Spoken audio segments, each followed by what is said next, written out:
because simply said, people talk about inflation and all that, and it's not true. That's the problem with it. And what is happening is that there's macroeconomics, and there's microeconomics, and there's mini economics. And I would say 98% of the people are in mini economics. And so what Rich Dad World stands for is what I consider real financial education. I don't blame people for getting all excited and saying, I bought Bitcoin at a penny and now I'm a multi-millionaire. We all dream of that. Just like saying, eat this food and you'll lose 50 pounds. So everybody wants a quick answer to life. And as Kim was saying, that's really not where Rich Dad stands. It's about constantly updating the real estate between your left ear and your right ear. And most people's gap between the left ear and the right ear is just a little pea brain sitting there. Just tell me what to do, tell me what to do. And so the people that are in most trouble today are my generation, the baby boom generation, because they have got no brains. They listen to people who are idiots, who told them to go to school, get a job, work hard, save money, get out of debt, pay your taxes, and invest in the long term for the stock market. And I think most of you know that's the baby boom generation had the easiest of all generations in history, and they're about to get screwed. And that's why I wrote the book, Who Stole My Pension with Ted Sedella. So if I could explain something really quickly, the reason I talk about macro versus micro and mini, I do have some Bitcoin, Kim and I do a couple of million of that, and we do have Ethereum, but my fortune isn't based upon that. And so most people get so excited about what's the price of Bitcoin, and they miss the big picture. So in the macro world, what happens is when there's a thing called quantitative easing or money printing, what that does it causes inflation in the monetary system. In other words, real estate and stocks go up in price. But what it does, it screws the poor people. So if you don't have, if all you have is a stupid job and you have a 401k, you've been screwed left and right. So the gap between the rich and poor is wider than ever before. The frightening thing is this, with guys like Jeff Wang, I'm glad you're on this program, and the real estate guys are on this program, because we're at opposite ends of the spectrum on the big picture. So if there is a thing which I've been studying lately, it's called GovCoin. If there is a Fed coin, we're all screwed, because what happens with printing of money through the Fed, it causes asset price inflation, which is why Bitcoin's doing well. If the government gets upset and say, well, these guys are stepping on my cape here, and they produce Fed coin, the trouble with printing of money is we're going into a depression. So please hear that. We're going into a depression.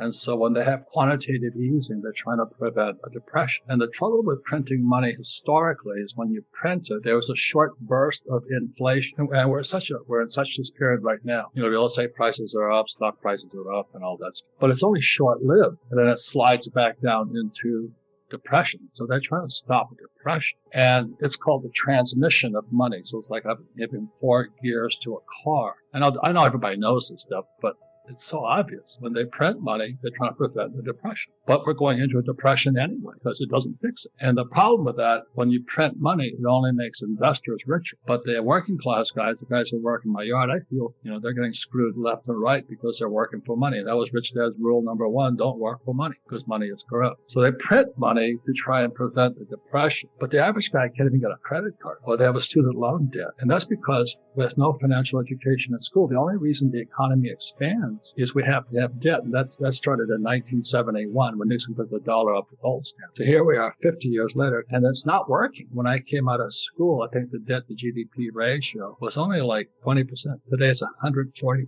We're bankrupt.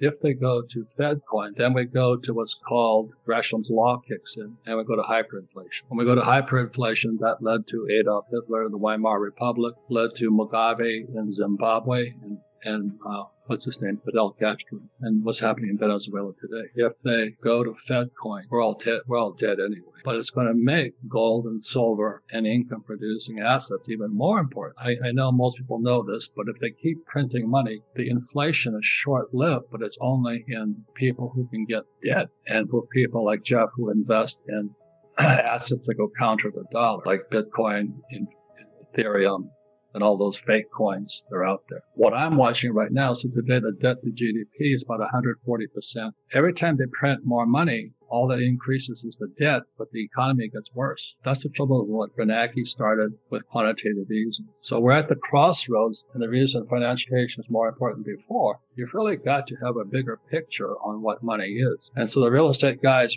what Kim and I love the real estate guys, is because it's debt. And the more debt we have, the more we borrow, the less tax we pay. Before we continue, help us clicking that YouTube like button and subscribe now to our channel. This shows the algorithm that you valued this information. And it helps us spread that message. Sharing is caring. And now, let's continue. I have bad news for you. If you're not rich by now, you're screwed. And if you're in debt, you're even double screwed. How so, you might wonder? Well, the sad truth is that you're working your whole life to make someone else rich.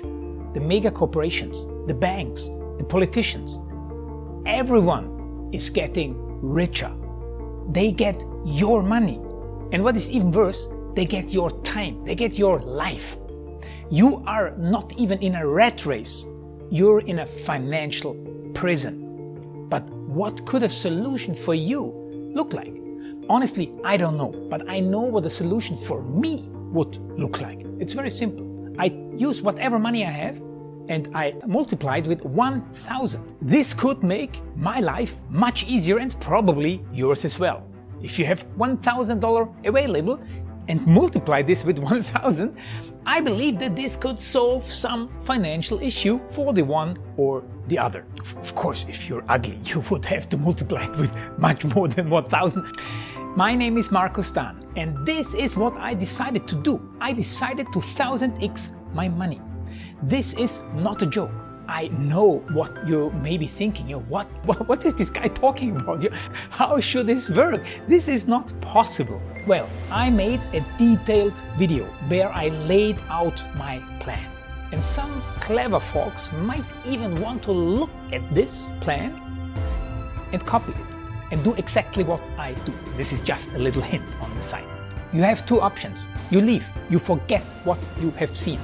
You do whatever you're doing and you hope that somehow you get some other results. Good luck with that. Or you click the link below the video. You enter your email address because I'm not showing this to everybody. You at least watch my video on how I plan to 1000x my money. The choice is yours. Make the right choice. Join me. See what a different future you could have. See at least how I intend, how I plan to do the 1000x. So click on the link below, enter your email address, and I see you on the other side. Your Markus Dan.